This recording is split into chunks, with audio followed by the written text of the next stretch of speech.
Stop scrolling for a second. What if everything you've been taught about finding happiness is completely backwards?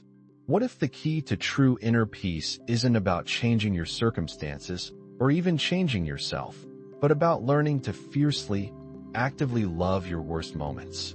Sounds crazy, right? Most of us spend our lives fighting. We fight against traffic. We fight against bad bosses. We fight against disappointment, illness, heartbreak. We tell ourselves, if only this one thing were different, then I'd be happy. Sound familiar? We chase an idealized future, always just out of reach. And when reality inevitably doesn't match our perfect vision, what happens? We suffer. We get frustrated. We feel robbed. This is the human condition, right? But what if it doesn't have to be? Imagine this. You've planned the perfect weekend getaway. Then, out of nowhere, a massive storm hits. Flights are canceled. Roads are flooded. Your carefully laid plans are utterly ruined. What's your first reaction? Anger? Resignation? Why me? That's normal. That's the typical path. But for centuries, an ancient school of thought offered a radically different approach. An approach so counterintuitive, so challenging, it's often misunderstood. They said, don't just accept it. Don't just tolerate it. They said something far more extreme. They looked at the world, saw all its chaos and unpredictability, and instead of trying to control it, they offered a mind-bending alternative. They understood that external events are beyond our power. We can't stop the storm. We can't control other people's actions. But what we can control, absolutely and completely, is our reaction, our perspective, our internal state. But this isn't about positive thinking. This isn't about looking on the bright side. It's deeper, more profound, and yes, far more controversial. This is where the Stoics dropped the bombshell. They didn't just advocate for acceptance. They preached something called Amor Fati, love of fate.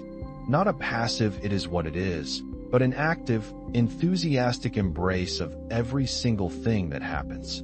Every single event, good, bad, or indifferent, is not just tolerated but actively willed, desired, loved. Why? Because it's part of the grand tapestry of existence. It's the only way things could have unfolded. And crucially, it's the raw material for your growth. The storm isn't a disruption. It's a necessary piece of the puzzle. The setback isn't a failure. It's a lesson waiting to be learned. The heartbreak isn't a tragedy. It's an opportunity for resilience you otherwise wouldn't have developed. You learn to treat every moment, every challenge, every joy, as if you yourself had chosen it, as if you had meticulously orchestrated it, because it was precisely what you needed to become the person you are meant to be. This isn't easy. It challenges every instinct. But when you truly internalize this idea, when you genuinely learn to love your fate, even the parts that sting, that's when the internal struggle melts away. That's when you stop fighting reality. That's when inner peace, a peace immune to external circumstances, finally becomes possible. So, the controversial Stoic idea is Amor Fati, loving your fate.